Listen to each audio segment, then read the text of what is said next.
Hello and what is going on, guys? Tomcat here, and today we are holding up traffic. But no, today we are going to be talking about this Aston Martin Vantage in Forza Horizon 4. Now, this is the new Aston Martin Vantage, and as you can see, it's already built, and there's a reason for that.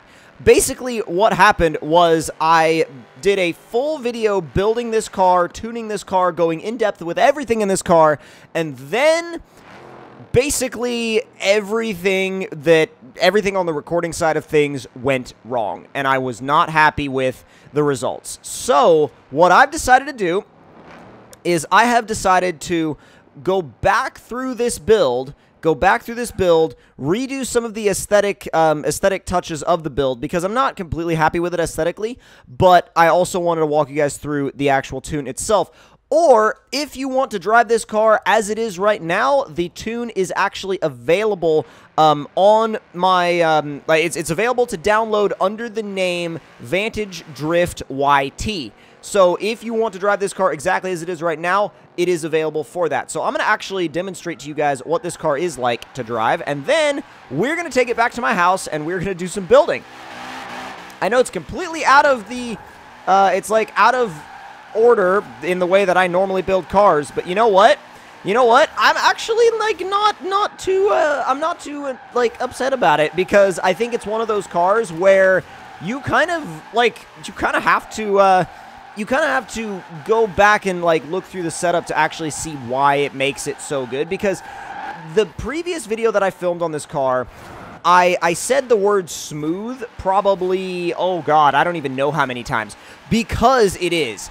That is the word that I use to describe how this car drives, and that's the word that I'll pretty much always use to describe how this car drives and how this setup feels. It's so smooth that you can be a beginner, you can be like, you know, intermediate drifter, you could be an advanced drifter, and it's still gonna work really well for you. There's still not, there won't be any weird surprises. This car will allow you to drift at whatever the ability level that you're at is. And the reason why I think it does that is because if you're only to the point where you're drifting at, like, you know, let's say minimal angle, you're not doing too much like crazy stuff, it'll allow you to do that. It'll allow you to drift at minimal angle, but it won't punish you for it. It'll let you do it and just kind of, you know, be like, okay, cool, you know, work your way up to it, and that'll be that. But if you want to throw it into a corner with much higher angle, ripping the e-brake, then you could do that too. It's not a car that's reserved for advanced drivers only, but at the same time, it's not a car that an advanced driver is going to get in and go, oh wow, that's boring, you know, whereas like a beginner isn't going to get in it and go, oh wow, that's like so difficult, I don't even know how I'm supposed to drive this.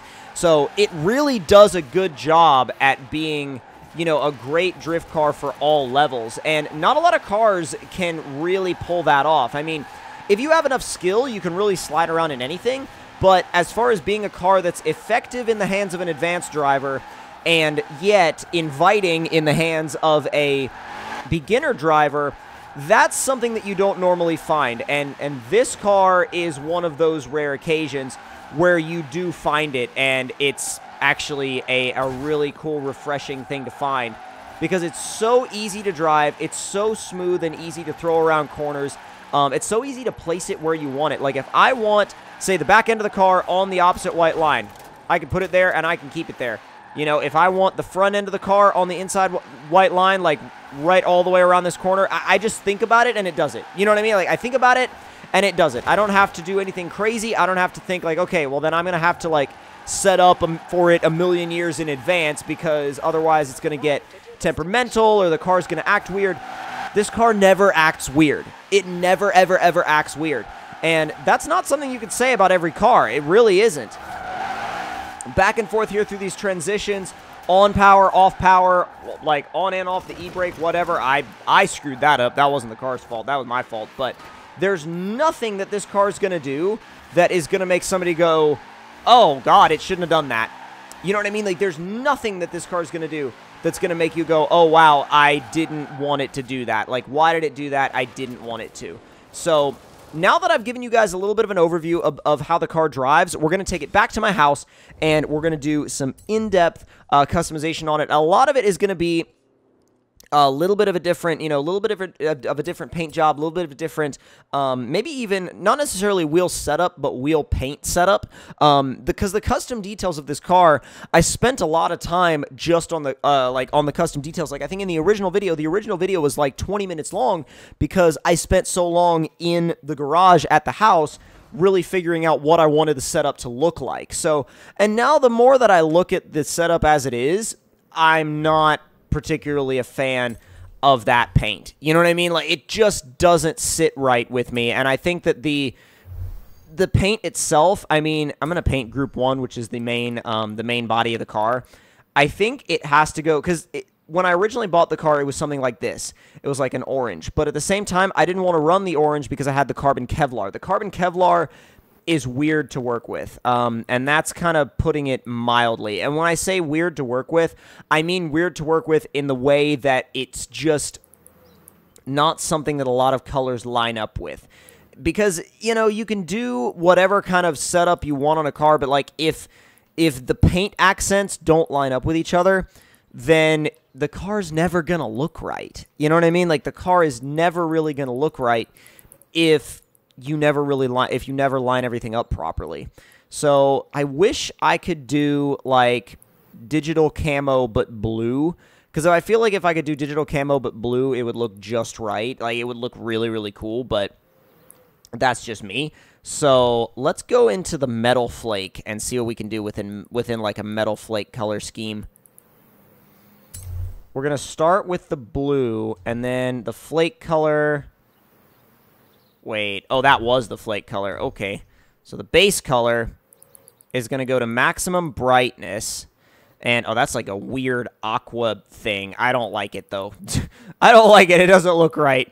This looks right, though, and it's very bright. It's, like, insanely bright with, like, little shades of blue. It's like this blue gradient, almost. It's like, I actually really like it. I think it's different. And it kind of does work with the carbon Kevlar. So I'm okay with that. Now we could do, oh, I think I know what we're going to do.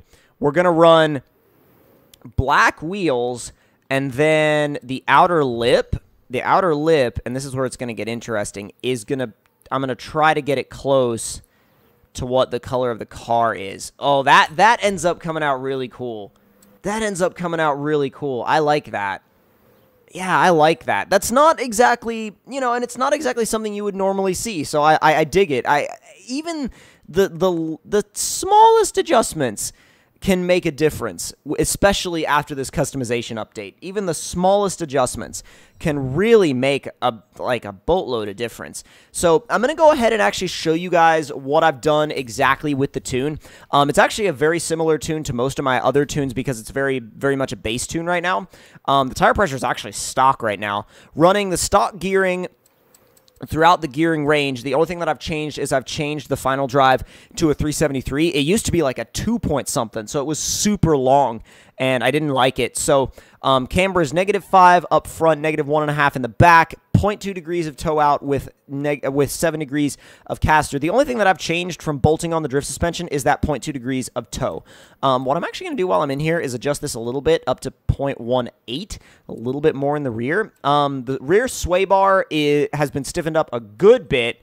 Haven't really done anything with the springs. The dampening, I'm going to bump up the rear dampening just a little bit as well.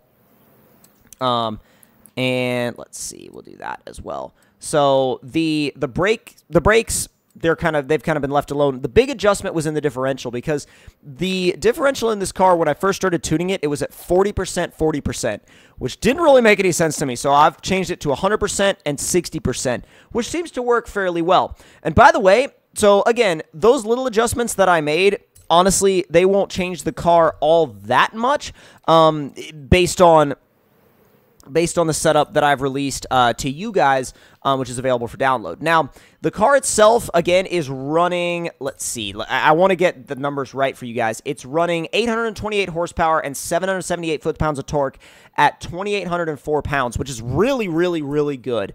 Really good. We're running the factory tires, too. We're not running a race tire. We're running the factory tires because I think the factory tires contributed a lot to how smooth this car drives. And I like that because you're not having to fight the grip the whole entire time. So, it's like, it's dark out. We don't get to actually see the car as much. But I'm going to go ahead and take the car to one of my favorite drifting areas and see what it can actually do. And that's going to be the drifting area down here by the festival, the drift zone. And do I think it's going to break any records? No. No, I really don't. Breaking records is not what this car is about. This car is not really about points. And I know that that's weird because normally everything that I build is focused on points, and that's how I kind of judge stuff.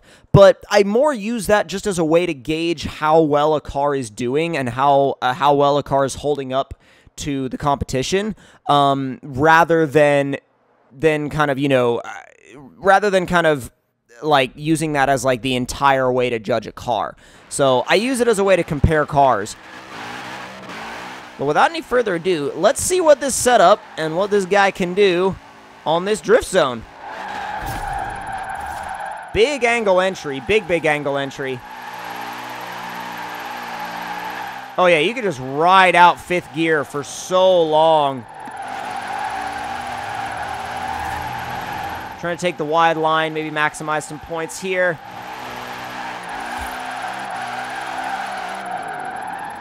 Okay, so 110 on our first run. That's really, like, in my opinion, that's not bad. It works. It really does. And especially for a car that I did not build to be a points car, that's pretty solid, in my opinion. That's pretty freaking solid, and I approve.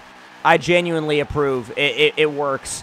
It works, and it works well. So we're going to go ahead and make one more run back up the hill and see what we can put in for a score. Let's go. Not the best on that first little sector there, but we can keep going. Stay near the outside. I don't think this is going to be... Yeah, this is not going to be as good. Yeah, it's definitely not going to be as good. 92.9. So it was okay. Again, it's not like a car that's going to be, you know, some crazy points builder, but at the same time, you know, it's not a slouch either. It's not a slouch in any way, shape, or form. And God, even at night, those headlights, I love those headlights. Those headlights just look so good. But if you guys enjoyed this overview of the car and enjoyed the build, the tune setup, the custom car portion, then leave me a like, or if you didn't like it, leave me a dislike. And if you have any suggestions, leave them in the comments below. Subscribe if you're new around here. I'll see you guys next time. And remember, if you want to drive this exact build, the tune is out there and available for you guys under the name Vantage Drift YT. So again, thank you all for watching. See you guys next time.